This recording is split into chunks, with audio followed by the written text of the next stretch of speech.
We are only 4 weeks away from WrestleMania 40, and if the World Heavyweight Champion doesn't care about Raw, then why should we? Welcome back, guys, to Fog Wrestling. We do care, though. Seth freaking Rollins might not, but we are here to review Monday Night Raw. Yes, the show that for years didn't have a world champion. Now it's finally got a world champion, and he's not interested in being the Raw World Champion because he'd rather be on SmackDown. He'd rather be stealing the thunder on the blue brand. He'd rather be trying to sneak in with The Rock, sneak in with Roman Reigns, because that's more over than anything he could do on this show. And he starts the show tonight with him and Drew McIntyre, and it was just boring. Seth Rollins came out and he basically says, Drew, you're not a big deal. I don't really care about you. There's bigger fish to fry on SmackDown.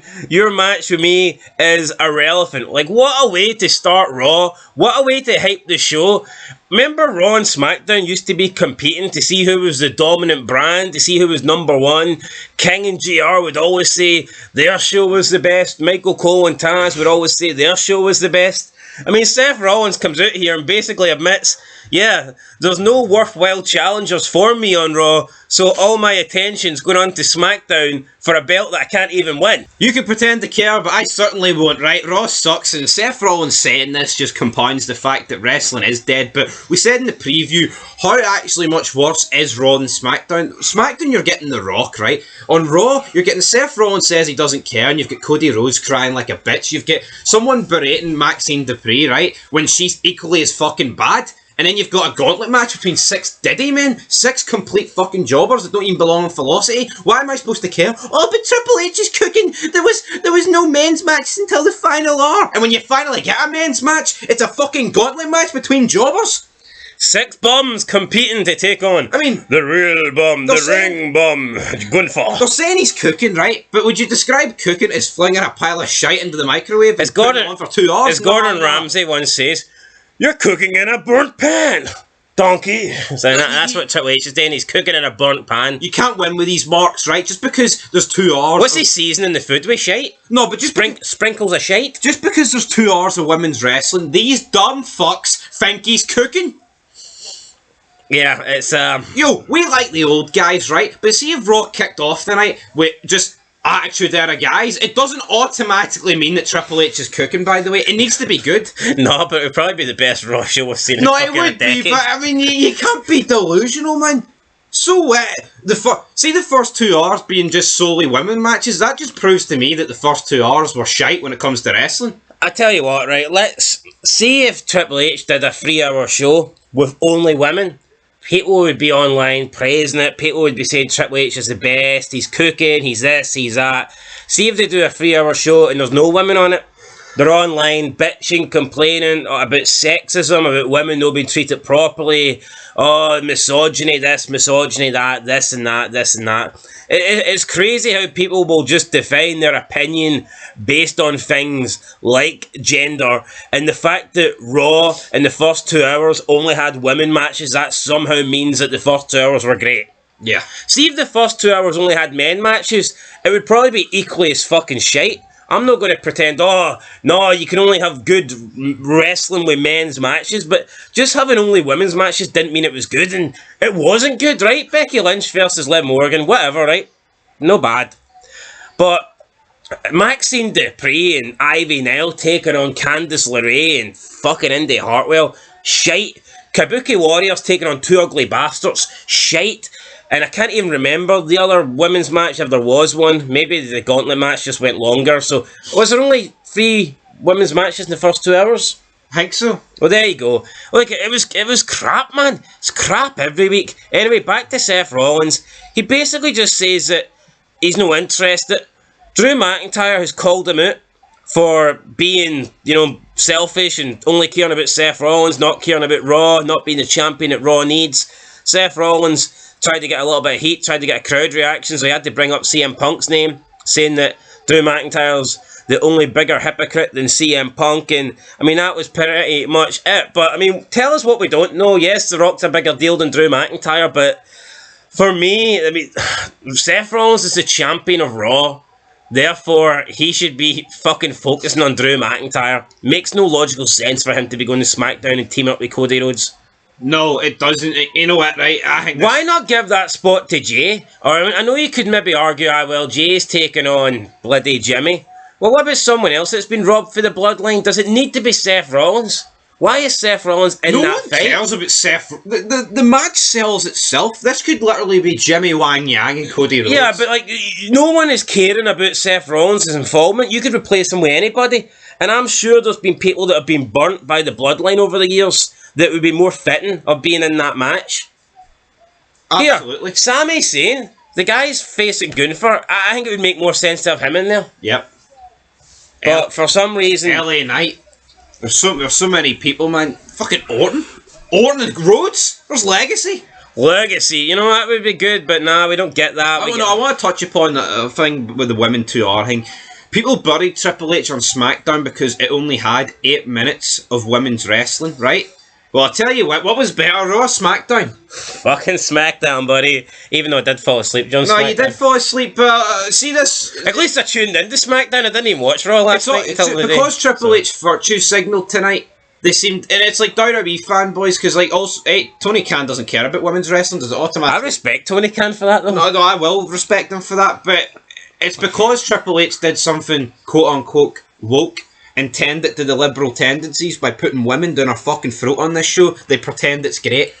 It's like WrestleMania 35, because it was a women main event. Oh, it was brilliant. They're fucking pathetic. They're all crybaby bastards. Yeah, like, I mean, they could have 2 gay wrestlers have a 3-hour match where they just stare at each other and rub each other with baby oil. And people would lose their shit and say, oh, it's the greatest Raw ever. Yep. Just because it was 3 hours of gayness. So, I mean, that's the world we're living in. You know what? I never really get invested in wrestling as much in the last couple of years, probably longer than that. But I really hope that Drew McIntyre wins that belt at Mania. I'm fucking praying. I know. And it's not because I'm a massive Drew fan, although I do think he's doing some of the best work of his career right now. But I just need that belt off Seth Rollins. I've had enough of Seth Rollins, man. I cannot stand the fucking guy. I've no interest in seeing Seth Rollins versus CM Punk. Give me Punk versus Drew. Yep, that's the match we want. Anything other than Seth Rollins can go back and be a stay-at-home fucking cross-dressing dad. How about that? If they've any sense, have the bloodline cost Rollins the belt against Drew. No, it's mad though. Seth Rollins is a cross-dress. I mean, he wouldn't even come out wearing a kilt. I don't know, play mind games or something. I know. Oh, you can't wear a kilt. That's too gay. But I can come out in all this women's lace shit. And I dead on. Anyway.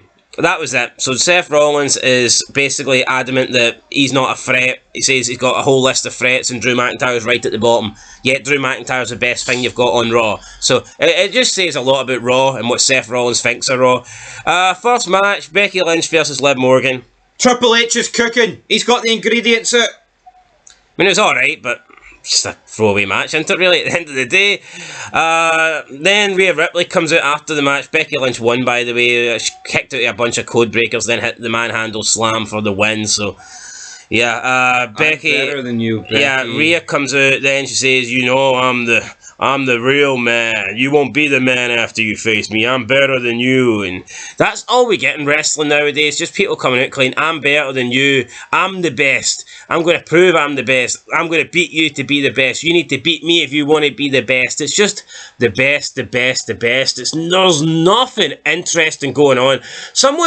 Can someone honestly say that they enjoyed this? Rhea Ripley walks out, talks like a man, looks like a man, fucking probably is a man, and then I cut a promo on the man, and all she literally said was repeating that she's the best, and at WrestleMania she's going to prove it. Can someone tell me this was good or entertaining? Because it wasn't. It was fucking shite. I challenge anyone to say this is a good promo. But see, I miss the days in wrestling where you actually wanted someone to lose because of the story. The only reason we want Seth Rollins to lose is because we fucking hate the guy. But you know what? It's not because of the story. And I know you bury Cody Rhodes, but at least the guy shows a bit of passion, man. You know what? Fucking, he's one of the best of a shite roster. I'm giving him credit. Did he show passion? Absolutely. But did he cry like a little bitch? Absolutely. But he's talking about his dead dad, so you know what?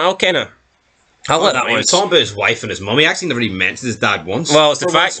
once he didn't mention his dad. Well, hold on. He says for the first time Michael Cole's going to be able to say a Rhodes is a Undisputed Champion. Yeah, but he didn't cry about that part. He's crying about my beautiful wife. You had her, my dog, my goofy ass fucking dog.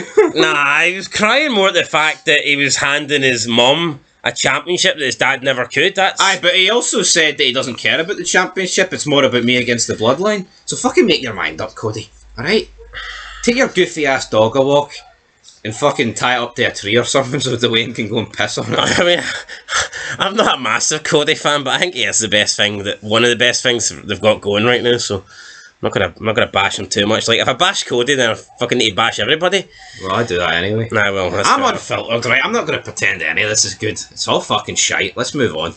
Adam Pearce and Nick Aldis make an announcement. We're going to have a 6-pack challenge for the tag team titles at WrestleMania. They were doing, like, different camera angles, like trying to hype it up, like it was on MTV or something. This was pish, man. At least Nick Aldis has got something about him. See this sorry excuse of a GM by the name of Adam Pearce. Get it right, it's AP. AP. I will. No. Give it PO, piss off. Aye, piss off. Anyway, it doesn't matter who wins these matches, right? You haven't got 6 good teams. Now, they say the tag team roster is stacked in WWE. What a fucking lie. What a straight up lie. There's nothing stacked about this. No, but that's incredible. See, when you had like the TLC matches back in the day, you could have literally stuck in like another 4 great teams without it really watering down the match. Aye, but see today.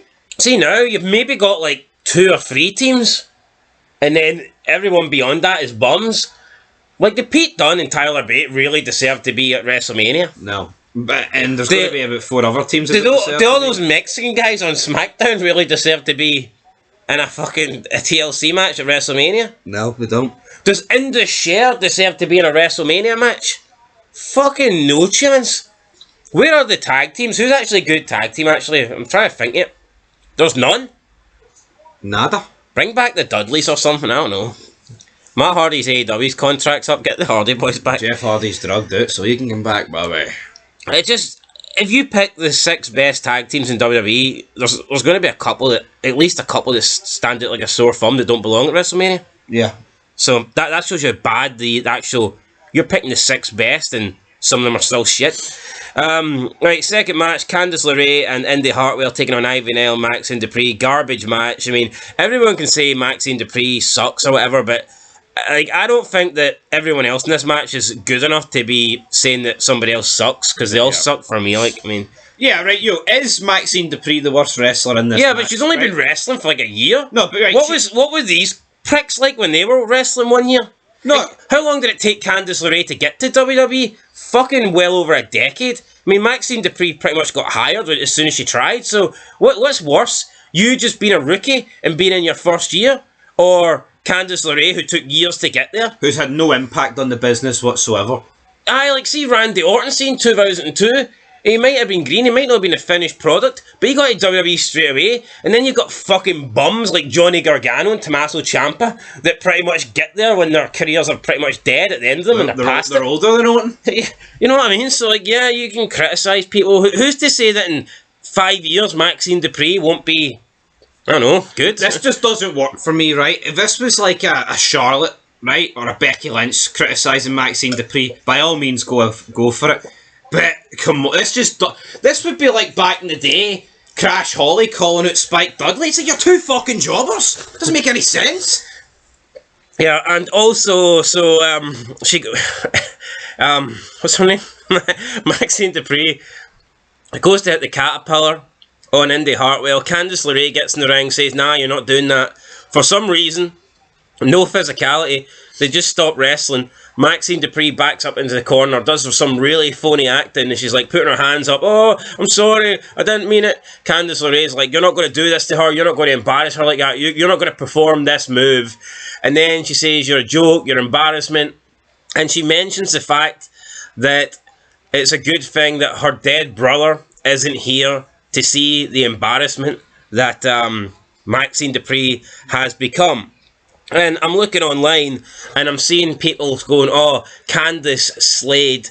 Candice, oh, she cooked tonight. Or Candice showed Maxine, she's the boss. And then you look at all these profiles and they're all the same sort of fucking fannies. They're all the same fruits that last week were pissing their pants and were crying about Roman Reigns using a cross-dresser line. Now, what is fucking worse? What is overstepping the mark? Roman Reigns calling Seth Rollins a cross-dresser when he does come out every single week in women's clothes looking like a fag? Or is it Maxine Depri, whose brother has apparently legitimately passed away, and Candice LeRae's bringing that up on television? Now, personally, I don't really get offended by the dead brother thing, as long as Maxine Depri has consented to it or whatnot. But I think it's the fact that people are saying this is great, yet they were bitching and crying and wanting Roman Reigns cancelled and to apologise last week. What an embarrassment. It is an embarrassment. No way this only works, so it's because the narrative is against Candice, not Candice LeRae, Maxine Depri. See, if Maxine Depri was a great wrestler, everyone loved her. See if this was opposite way about. See if it was Maxine Depri saying this about Candice LeRae. Oh, I'd be cancel her, fire her. But it's because it's Candice LeRae who they like as a wrestler, and she's saying something negative about a woman that isn't good in the ring, that is probably only hired because of her looks, and these people don't like that because Maxine's not your traditional wrestler. She didn't get hired through the indies or whatnot. Well, see if Cody Rhodes referred to Seth Rollins as a cross-dresser, no one would bat an eyelid. No one would give a shit. Right? That's just how it goes. They go with their wee favourites and they just gloss over it. Well, I don't know about that, actually. I think the cross-dresser line people would still get offended. Nah. There's a difference between... there would be, there's a difference. People nowhere near the same amount as Roman Reigns. There's a difference between this line tonight. You can definitely apply that. It depends on who says it. But I think the cross-dresser line, people would be annoyed regardless of who said it. I believe that 100%. Yeah, but nowhere near the same amount of people. Well, that's your opinion. Like I think it's because it's Roman Reigns. They said it about their beloved fucking Seth Rollins. Well, I think you also got to factor in, I don't think Cody Rhodes would come out with something like that, so... I wouldn't. Yeah, it's like, it's a situation. He loves them. Anyway, Candice LeRae and Indy Hartwell win. So far, I guess this is the great women's wrestling that we're talking about. He's cooking. Right, we get an interview with Michael Cole and Cody Rhodes. Like, I'm not going to talk too much about it. Cody Rhodes says what he always kind of says, that he has to finish the story. He wants to bring home the title. He's going to give Michael Cole the honour of being able to say for the first time that Rhodes is the undisputed champion. He's going to give this title to his mum. He couldn't put it in his dad's hands, but he's going to put it in his mum's hands, and he was crying and stuff. He was emotional. I mean, it was an alright promo, but it's just... I feel like we've heard of this before. This whole finish the story thing's been going on for 2 years straight now. I think we need new material. And what's going to happen when Cody Rhodes... I think it will be fresher if Cody Rhodes wins, because not only are you getting the belt off Reigns, but then Cody Rhodes has to change it up. He can't keep coming out and saying, oh, I need to finish the story. No. Or what do you want to talk... Well, maybe he'll keep saying what do you want to talk about, but it's going to be interesting to see what they do if he actually wins. Because that whole finish the story thing's done, and they've been living off that for 2 years. Yeah, but I don't know. I'm not a big fan of the guy breaking down here and greeting. But if that's people's cup of tea, then go ahead. At least he showed passion. I'll accept that. Can you think of any major stars breaking down and crying? No, it's like did Austin ever cry? The Rock going into Mania 19, he was obsessed. He hadn't beat Stone Cold, right? Did he go, I need to do this, Austin's 2-0, man? No, see when Michaels wanted to defeat the Streak, did he fucking start crying? Now, he might start crying when he had to retire right after the match, fair enough. Ric Flair cried after the match. Shawn Michaels, I'm sorry, Nature Boy. I think that's acceptable, but this, crying like a little bitch, no, I didn't like it. So hold on, you think it's acceptable for Michaels to cry because he's ending Ric Flair's career? But that's wrestling. That's a wrestling. Well, no, it was more Ric Flair. It wasn't really Shawn Michaels that was crying. Flair greets over it. He probably greeted about this dead brother comment on Raw. But you don't think it's acceptable for Cody Rhodes to cry when he's talking about being able to do something and give his mother something his father never could, and he's going to be able to do it in honour of his father? It's a fake wrestling belt, mate. Go over. I know you don't like Cody Rhodes, but I think you're being a bit harsh here. I'm not. I think you are. I don't think I am. I think we should put a poll up. I'll put a poll up anyway. I just look at the top baby faces right in WWE history. None of them would cry here. Well, did Austin cry when he was obsessed going into Mania 17? I have to win that title, Rock. It means everything to me. No. Maybe he would have cried if he lost. Did Cena cry? No. No. Anyway, did Undertaker ever cry? Probably not. No. Right, let's move on to the next one because we've spent too much time crying about whether Cody Rhodes crying is acceptable or not. Anyway, third match, Kabuki Warriors versus Baszler and Zoe Starks for the Tag Team Championships. Kabuki Warriors win. There's interference from, what's her name? Dakota Kai. Then that led to the win here. Io Sky offered nothing at ringside, just stood there with her belt. I mean, I don't know. No Bailey, no interaction, no nothing. Brilliant, guys. 2 hours of women's wrestling. Rhea Ripley then told Andrade they can continue to discuss business when Dominic Mysterio returns next week. Finn says Andrade can bring a lot to the table. So, are we going to get Andrade in the Judgment Day? Is he going to be an additional member? Will someone be getting replaced? Or do you think he's going to refuse the Judgment Day's offer? I don't give a rat's arse. I mean, no, how can this guy leave AEW? I'm not going to pretend that what he did in AEW was good, right? But there's going to be people like, oh, Triple H is going to do what Vince didn't do. Push this guy. What's he done? He's been back since the Rumble and done fuck. It's a waste of a paycheck. We can't sit here and bury Okada for $4.5 million this and 10 million there. This guy. The only thing I will say is there's no way in hell Andrade will be anywhere near that. Andrade will be lucky if he's getting $1 million a year. No, he will be lucky, but it's still pissing money in the wind. No, it is, but he's probably on like 700,000. I'd say he's on like 750. Which is 750 too much. This guy. Yeah, I agree. Yeah. This guy should go to Taco Bell and sell burritos for the rest of his fucking life. Although I do think he'd be a better fit than JD McDonough, I will say that. And he can piss off and shove shamrocks up his arse, man. They're both shite. Alright, up next we've got the first No, this is the pinnacle of professional wrestling, and 90% of the roster could die tomorrow and nothing would change. Put that in. Imagine the plane ride from hell if that plane crashed. Wrestling would never be the same thing again. Like, here's the thing. Could you imagine, like, 2002? See if something tragic happened and there was, like, something like that, a crash and everyone died. Wrestling would have been... Like, imagine all the stars you would have lost. I think wrestling would have died. Aye. See now. TNA would have won. See now. I mean, they would just call up the NXT roster and see within like 6 months, nothing would have changed. Yeah, and that, that's not me wishing death on 90% of them, but the reality is, they're replaceable. Back in the day, people weren't. Yeah, I mean, back in the day, see if you lost the main roster, you would have been fucked. You could argue, right, that's a good business model that WWE's got now, the fact they've got NXT. But yeah, I think you could argue that if they lost the main roster now, wrestling would actually maybe be more interesting. I'd be like, what's happening next? Although I guarantee everyone that's good in NXT after 6 months on the main roster would be shit. But anyway, first men's match of the night, Damian Priest versus R-Truth. Damian Priest wins. R-Truth was hitting all of John Cena's moves. Michael Cole says that John Cena was R-Truth's idol when growing up, his childhood idol. Pretty funny that, considering that Truth's a lot older than Cena and he actually got into the wrestling business before Cena. I mean, Truth was wrestling before Cena even decided to start wrestling, so...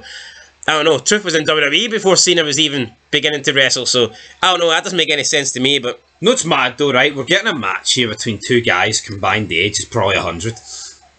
But you'd be led to believe that, like, Damian Priest is in his mid-20s or something. It's insane. Becky Lynch challenges Nia Jax to a last women's standing match for next week's show. I think they're going to add someone to that. I just don't see Becky Lynch and Rhea Ripley selling. It's not a... Becky Lynch and Rhea Ripley's feud has been Becky Lynch taking on Nia Jax and Liv Morgan. Work at it. I think it'll be a fatal 4-way. That's what I would do personally. I'd do like an elimination fatal 4-way. Give us something interesting for a change because no one cares. But I don't think anyone cares about Becky versus Rhea straight up as a singles one-on-one match. So yeah. I always think WrestleMania should be one-on-one matches. But see if the one-on-one match is shit, then why not just add multiple people to it? Yeah, that's true. You know, like, it's different. Like at least the one on SmackDown, there's a rivalry there. Io Sky and Bailey, that deserves to be one-on-one, but for me, this shouldn't be one-on-one, so you know, it is what it is, so we'll just move on. We'll move on. Muhammad Ali's in the Hall of Fame. Congratulations to Muhammad Ali. That's a real star, by the way, folks. That's a real character. None of these sorry jabronis. In 2 weeks, CM Punk will return. I think he's going to be in the Raw in 3 weeks, so he's also going to be on the Raw in 2 weeks as well, so maybe we're going to get back-to-back Punk on the build-up to WrestleMania. Will anything interesting happen, or will he just come out and probably fucking be a dark show or something? Come out after the show. Uso came out, cut a promo. Basically, he just said it's going to be him versus Jimmy about 10 different times at WrestleMania, and he hopes that Jimmy accepts because he's going to knock the yeet out of your ass at WrestleMania. So maybe we'll finally get a conclusion to the Usos, and then Jimmy and Jay can go on their separate way. I don't mind Jay Uso, but he doesn't feel very main event Jay to me. No. He felt more main event when he was in the Bloodline. Yep. Playing second fiddle. No, it doesn't help him though, right? Seeing he leaves the Bloodline and he's obviously hotter than what he was right now, and they give him a match against Seth Rollins and Gunther for belts, fucking pull the trigger. What you waiting on? No, what are you actually fucking waiting on? For me, Jey Uso should have been the one to dethrone Gunther. I would have had it done. Why not give Jey Uso the World Championship?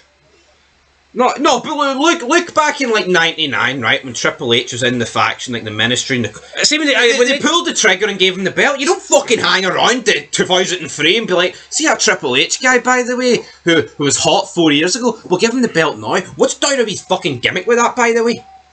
Long ass title reigns, can't give out belts. No, it's pathetic, man. Come back in 2 years and we might have a belt available. It's like LA Knight, right?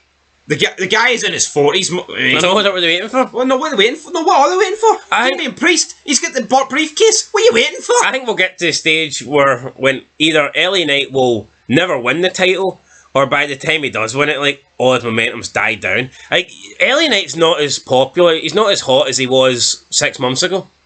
No. So, absolutely not. You need to pull the trigger on people, but I think they've got it booked in. Oh no, Gunther's going to have the title at least until this date, and Roman Reigns is going to get it to this. Fuck that. What happened to wrestling back in the day when they would change it on the fly? Oh, you know what? No, this guy's more over now, so we're going to change it. You've got McMahon changing it on the week of, what's that pay-per-view where Unforgiven? Vengeance. McMahon changing it on the week before Vengeance that Jericho's going to become the Undisputed Champion and not Angle. But now you've got people booked in for 2-year title reigns and nobody can win a belt. It's like, what the fuck? Because they have to pretend that it's close to old wrestling by beating the records that don't mean anything. Because guess what, guys? It's fucking fake. Alright? It's a television show. Why are we catering to Gunther beating the honky tonk man? I think they're trying to erase history. No, why are we catering? I mean, is Roman Reigns going to seriously beat that guy Bruno Sammartino's like 13,000 day title reign? Let's hope not. It's garbage, man. That was it. And then we get Gunther. He cuts a backstage promo. Who cares? Who fucking cares? My man nipples. They say this Intercontinental Championship is being elevated, but look at the Intercontinental Championship. Intercontinental Champions used to get back in the day, and now look at the people that are competing for this belt: Ricochet, JD McDonough, Bronson Reed, Sami Zayn, Nakamura, Chad Gable. It's a who's who of fucking lower mid carders. See 20 years ago, man, right? Raw or SmackDown, you're looking at like Jericho, Benoit, Angle, fuck. Eddie Guerrero, Jeff Hardy, Edge, Rey Mysterio. I mean, I could name a million more. That's your mid-card. And these guys were all competing for IC belts. And I know, but they're trying to lead you to believe that, like, Sami Zayn's a main offender. Aye, dead on. Anyway, Sami Zayn does win the gauntlet. I think he started. Did he start the match? No, he didn't. He came in second. Or he came in... No, he didn't. He came in fourth. Aye, so there you go. Sami Zayn came in fourth. Getting mixed up here, guys.